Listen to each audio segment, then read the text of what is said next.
5, 6, 7, 8. Rock step, triple step, rock step, cha-cha-cha, rock step. Hi, my name is Kate and my pronouns are they, them. Hello, my name is Lou and my pronouns are they, them. Just two they, thems talking about dance. Dance and stuff. Dance and stuff. Hey, Lou. Hey, Kate. How you doing? Doing all right. It's a gorgeous sunny day in Seattle. And today we are going to talk about lead, follow, and switch. Amazing. And before we get into our main topic today, too, I just wanted to give an update from one of our more recent episodes where we talked about boycotting Spotify. Oh, yeah. I want to say that Spotify dropped ICE ads recently, which is great because there's so many extra reasons to hate ICE as they're ramping up, being fascist slave catchers around America. So it's really great that Spotify did that. And I know I personally am still not going to go back to Spotify after that, but I'm really glad that the boycott made some movement. It worked. In a lot of ways, it did work. No, I won't be going back either. I'm like fully invested in Cubos at this point. So it's kind of expensive, but I feel like it's worth it. So. Okay, that's amazing. I love to hear that. I've been making it through with Bandcamp and YouTube, and I'm a little frustrated by it. So maybe I'll be looking into Cubos soon. Yeah, I'm liking it. But yeah, that's great news. I think that's exactly what we need to hear as we're like moving towards making the changes, and that stuff like that works. Yeah. When we band together, things happen. Absolutely. Cool. Thanks for that, Lou. And if we want to transition a little bit into the topic today, switching and leading and following is a really, really big topic. And we're just going to kind of like talk about some higher points of this topic, about like why ELEF and learning to lead and follow is really, really valuable. Absolutely. Yeah. So ELEF stands for Everybody Leads, Everybody Follows. And a lot of people will assume like, oh, no, that means everyone needs to be a switch dancer now. And that's really not what ELEF is. It's what it is a framework for teaching everybody to lead and everybody to follow, which gives just everybody a lot more options and kind of stops this assuming that men lead and women follow. Totally. It disrupts that and gives just everybody the option to do whatever role that they want. Right. And like a little bit further into that, it also it kind of dismantles the idea that there's only two genders too. And also it gives people who are newer dancers an option to really feel out what they're going to be wanting to focus on. Right. As they learn to dance. So it's something we're both really passionate about. And I didn't really get into it until probably like 5 or 6 years ago. But it really changed my own dancing, and it really changed a lot of my students' experiences, I feel like. So yeah.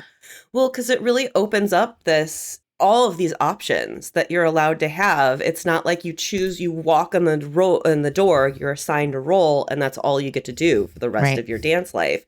You can, once you've learned both roles, you can dabble. You can take a season in just one role. You can become a switch dancer. You can decide that you're going to work on one role for a little while and then go back. It becomes any combination of options that suit you instead of just a box that you show up that you need to stay in. Totally. And I also want to say, like, kind of linking back to something you said earlier, is like, you can also get a taste for the other, like both roles, and decide you never want to do one of them ever again. Absolutely. Yes. You can be like, oh, I did like a month of ELEF and I'm like, I never want to follow in my life. Yes, absolutely. Or you can do a little bit of it and be like, leading is the worst. I now understand what leading is. I get it. And now that I truly understand it, it's not for me. And that's great as well. It's not always about like, you must switch dance every song for the rest of your dance life. Absolutely. And I feel like giving students the agency to decide by offering stuff like that is really, really valuable. And I also really feel like this is more of like a technical element of it that has to do with the actual dance, is learning both roles doesn't have to be about like your identity with one or the other. It can really be about how you communicate while you're dancing, whatever role you choose. Absolutely. Because if you understand both sides of the dance, you have like basically like an inside view as to what the other person is experiencing. So you're going to communicate better. Yes, it creates this dance empathy where you can really understand what's happening in the other side of the conversation of the dance. Totally. So I kind of want to I want to ask you about your experience. I know that I think you started following. And I want to just ask you about like when it kind of clicked for you that you had that agency and what that was like for you. Yeah, I remember being at a dance camp that's here in Seattle, and the heteronormativity of the moment that I was even in like a gymnasium, and it was a gigantic beginner class being taught by a couple that are dressed in vintage, where the man was leading and the woman was following.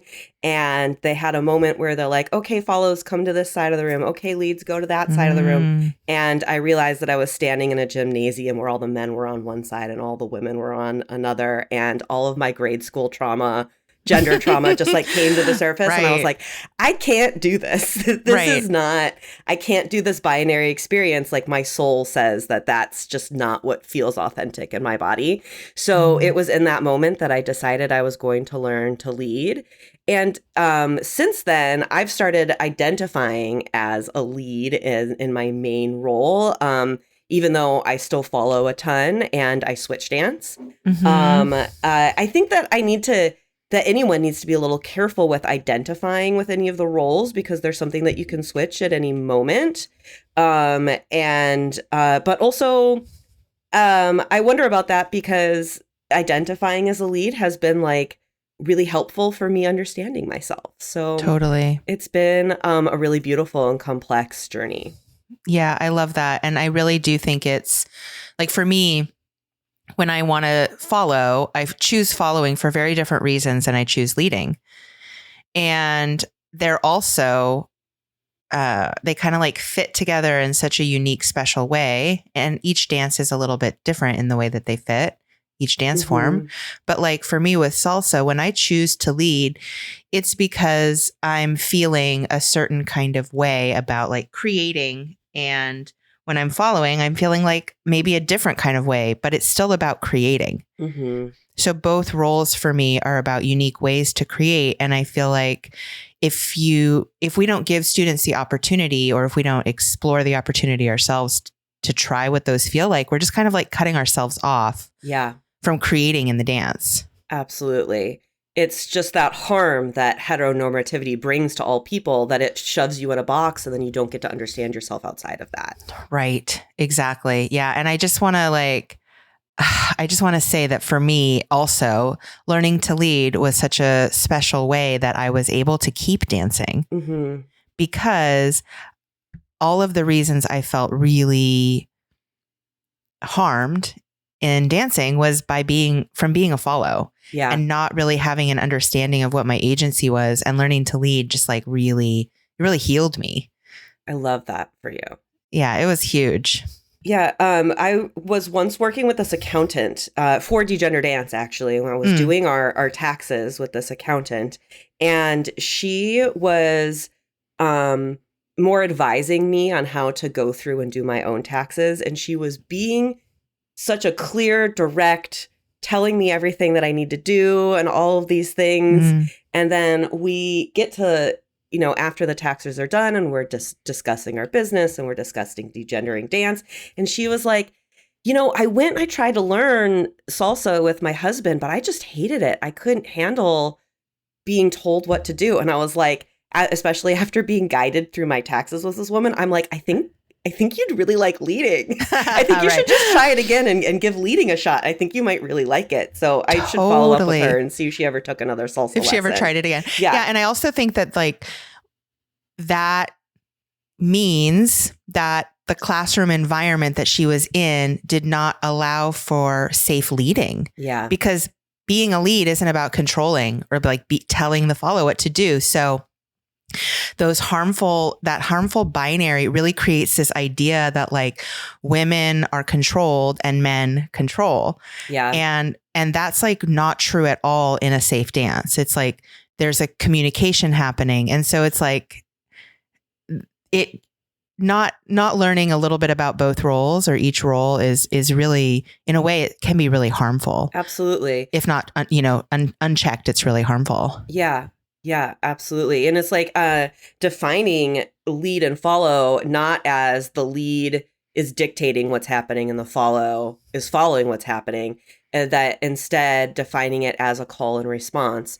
The lead starts the sentence, the follow finishes it. That turns it into a collaboration, and that turns it into not that men lead and women follow, but that everyone is just talking here. Totally. And like, it's also when the follow finishes a sentence, it's also the beginning of the next sentence. Yes. Right. So it's like, if we just challenge ourselves to look a little bit wider at the perspective, the conversation really is call and response, where the response is also the next call. Yeah. And so that's really hard to understand if you haven't tried a little bit of both. Absolutely. Absolutely. Yeah. So there's been this dance etiquette that we've had for a long time of men ask women to dance, and the women stand to the side and they wait to be chosen, and then the men come up and choose them. And I think that the really beautiful thing about ELEF is that it completely disrupts all of these etiquettes. Totally. Kate, especially since you've been in salsa that has lots of, can have lots of gendered etiquette in the salsa communities. Do you want to speak a little bit more to some of those etiquettes that have existed? Oh my gosh. I feel really strongly about this because when I learned to dance, I was literally handed a sheet by one teacher. I was handed a sheet of etiquette. It had like dance etiquette listed on it. Okay. And at the time I was like, yes, they're telling me what to do. I love this. And it felt really like, it almost felt like a code of conduct. So it was like, I don't know. I just like had no idea that there was more than this, but the etiquette was like, don't say no. Men are, you're going to like wait to be asked. Was this and piece then like of paper only handed out to the no, it was handed to everybody. Okay. It was handed to everybody, but it was like, so it's like men weren't supposed to say no either. Like nobody was supposed to say no. Oh, yeah. If you say no to a dance, you're not allowed to say yes to somebody else within that same song.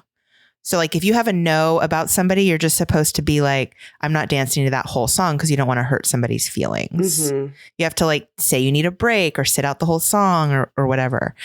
And I can't remember any of the other like specifics, but the whole vibe was all around not hurting each other and just like being kind of passive, really. Yeah. Well, I would correct you too with not hurting each other. It's not about physically hurting or like having a safe dance. It was more about not making the status quo uncomfortable. Correct. And staying within the status quo. Correct. And at that time, it wasn't explicitly that men ask women to dance, but at that time, there was no other movement happening. So it was just implied that it's women that are being asked to not say no. Because we hadn't kind of unpacked yet that anybody can ask anybody to dance at that time, which is now very quickly after, like a year or two later, it was very clear that we were saying, oh, that's actually bullshit. Women can ask men to dance, or anybody of any gender can reach out. But it's really taken time to unpack that, because that's like decades worth of etiquette all boiled down into one piece of paper. Yeah. Yeah. Well, it really brings up a lot of things about consent with that, and how when you have more of a culture of people knowing both roles, it just opens up conversations to have more power balance across who's asking who to dance, which allows space for consent and to be able to say a yes or a no in a really grounded way.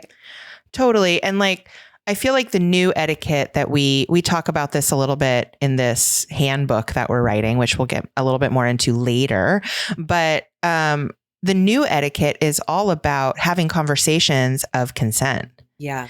And I feel like when we talk about introducing ELEF or keeping ELEF alive, it doesn't just disrupt, it also just like eliminates that like boiled down list of expectations and just kind of sky's the limit because it's offering people the need to have a conversation. Like people are not going to know if I'm a follower or lead because of ELEF. So they have to actually ask me.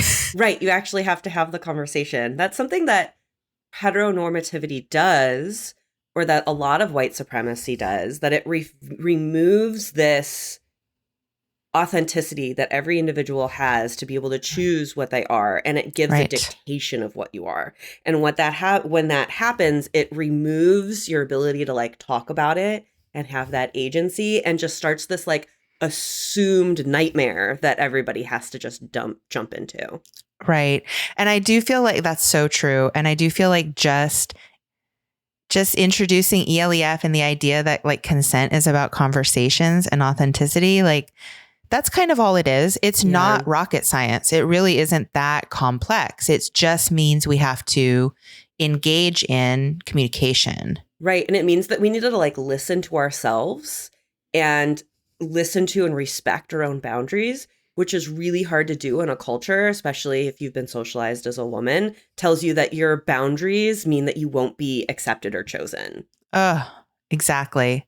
And I obviously, we're getting fired up because this is like why we started Degender Dance. Yeah. I feel like a big piece of why we started it.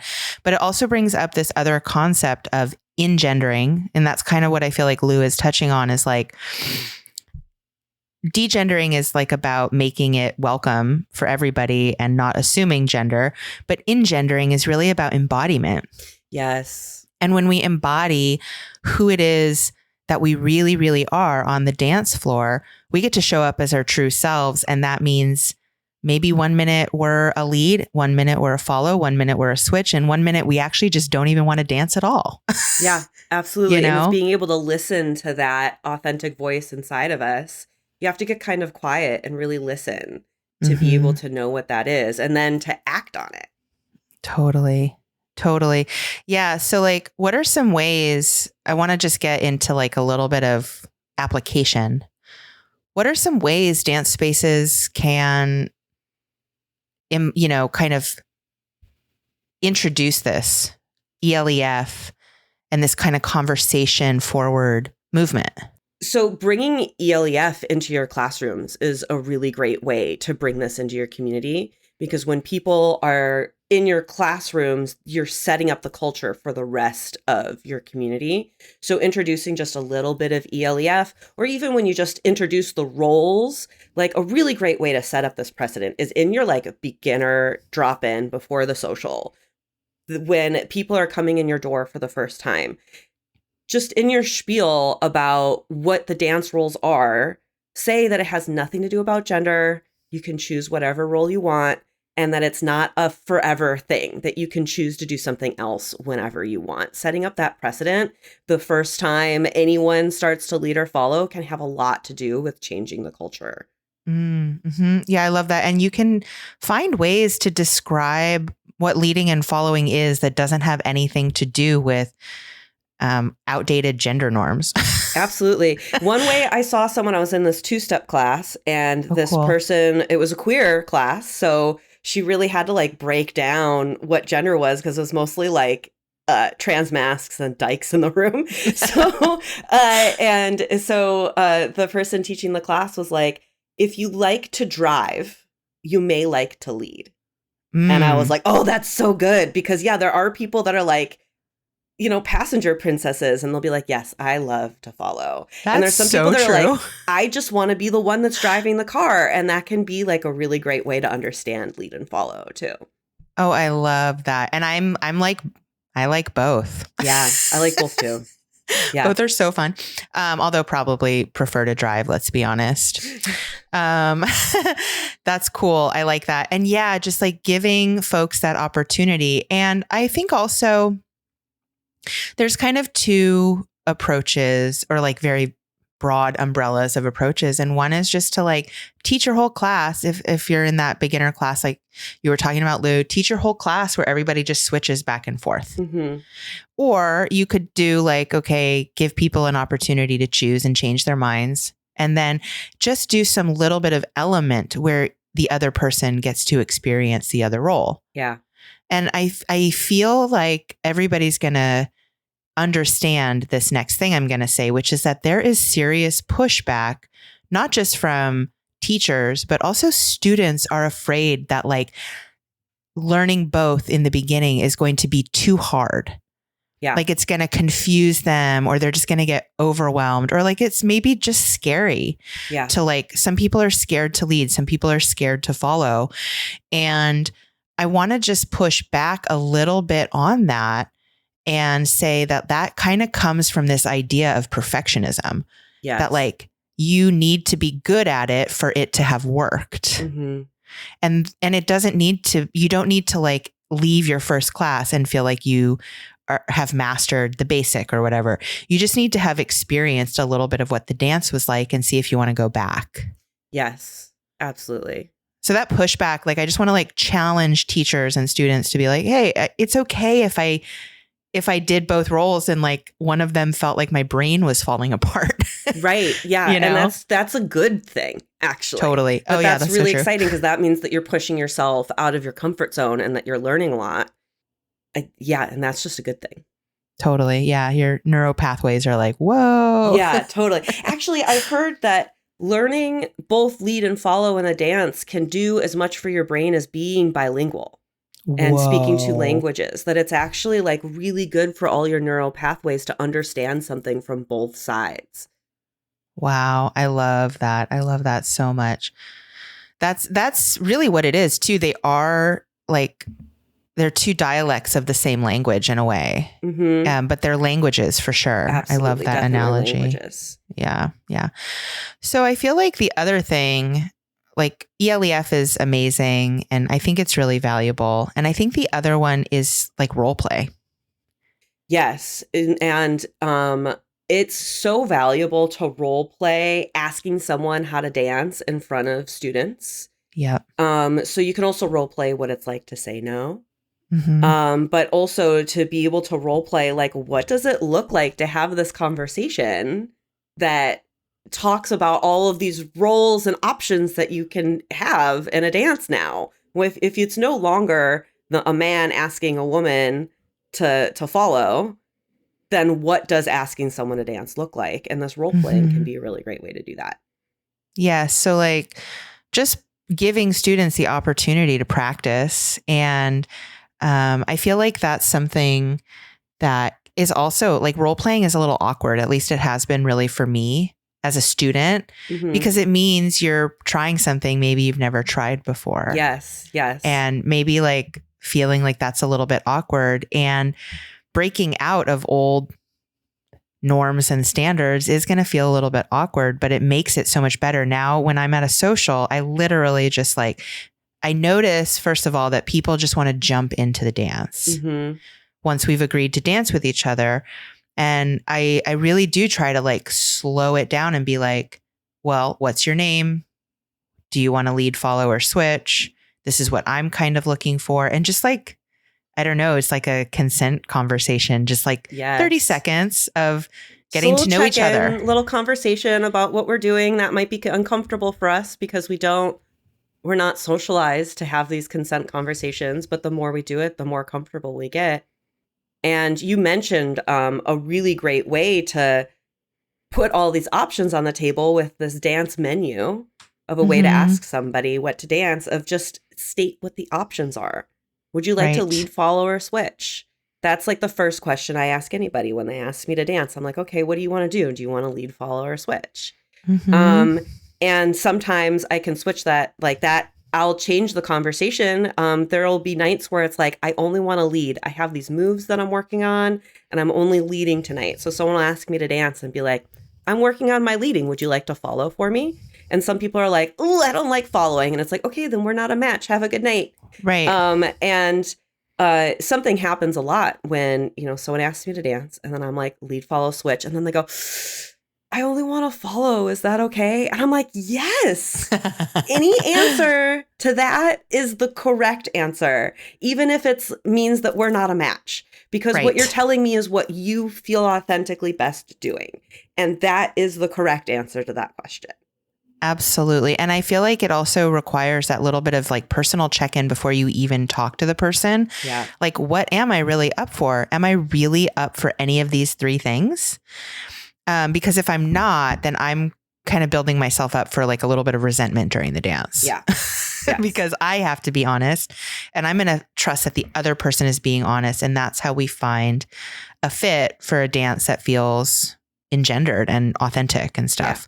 Yeah, so yeah. And I feel like role playing that in class, it's kind of, I've noticed it in my classes where it's kind of like a little bumpy. And then all of a sudden I can see it really start to take off where people are like getting into it. I've noticed that a lot with beginners where they're like, and then like all of a sudden I'm like, oh, they're like really having fun saying no. Yes. Yes. It's kind of amazing when, especially if like in Seattle, we have so many tech people. And I've noticed that a lot of people that work in the tech industry don't get to say no very often. So when you give them a lot of space to have agency, it can feel really empowering. Mm-hmm. Yes. And that definitely goes for people who have been socialized as women, because we're socialized not to say no. Right. Oh my gosh. Yes, that's so true. And I feel like it's like any new practice. It just gets easier and more embodied, but you have to try it. Yeah. So let's talk a little bit more about the menu. What is this menu? Like, let's break it down just a little bit. So the menu, it can be anything you feel like dancing, any options that you want to give people. The main three options are you can either lead, you can follow, or you can switch dance. Mm-hmm. And that can really change because, you know, I say that all the time in Lindy Hop because those are the three ways that I dance. But if I go to a salsa social, switch dancing and salsa can be really hard. So I'm probably only going to ask Kate to switch dance with me, especially because I'm not a very good salsa lead. So if I'm at a salsa social, someone might come up and ask me to dance and I'll be like, would you like to lead for me? I'm really working on following. Nice. So that menu can be really versatile. Yes, I love that. And I think that there can be more than just the dance role menu too. There can be like the menu of like, I have an injury. Are you okay not doing this kind of turn? Mm-hmm.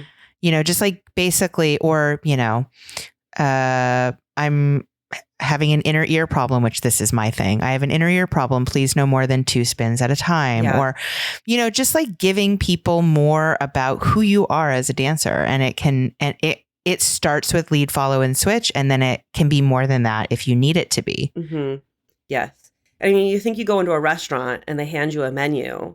What they're doing is they're telling you, here's all the experiences that you can have while you're here. Which ones would you like to experience? Totally. And that's what you're doing. You're setting up the parameters of what you can offer people. Yep. I love that. And it doesn't just have to be the person asking, you know, like, yes, both people set up that, like, yes. Right. Like in this instance, like the person at the restaurant table also hands a menu back and then you figure out where the overlap is. Yes. Yes. And then you get to like have that experience. Yeah, that's cool. So Kate already mentioned our handbook. And it's really exciting. This is the first time we're like talking about this publicly because we've been working behind the scenes on a Degender Dance handbook for the past year. And we have been making, there's a ton of different modules on it about things like respecting the root and history of the dance and decolonizing your classroom and safer dance spaces. Safer dance spaces. The module we've been working on to release first is about gender and equity in dance spaces. So this episode's a little bit of a taster and a little bit of a preview into this really exciting project that we're working on. Yeah, a lot of the stuff that we talked about throughout many episodes of our podcast has kind of like, there's been some dabbles, but this one really is a big chunk of the gender equity module that Lou was just talking about. And it is really exciting. It's something that we've been kind of behind the scenes been working on for a long time now. And we're getting really close to releasing it sometime in 2026. Yes, it'll be out sometime this year, hopefully by the summer. Mm-hmm. And there will be lots of really cool things. We're even like hoping about making a little zine edition. Mm-hmm. And it should be a really cool thing that y'all can, it'll have so much information in it about how you as a dancer can be bringing degender dance values and decolonizing your dance practice. And also, if you're a dance teacher, really amazing ways to be setting up your classrooms. Absolutely. Super exciting. So look out for that. I think we're going to call it a day. Yeah, let's bring it home. Let's bring it on home. So as usual, leave us a review on your favorite podcasting platform. That's a really valuable way to get people to come listen to our podcast that may not be connected to us already. Yes. And all love letters, suggestions, and feedback can be sent to degenderdance@gmail.com. Please email us. We'd love to hear from you. Woohoo. Thank you so much for listening and tuning in. It means the world to us. And we'll see you next time. Thanks for tuning in. Have a great day. Bye. Step, triple step. Ooh, ah, jazz hands.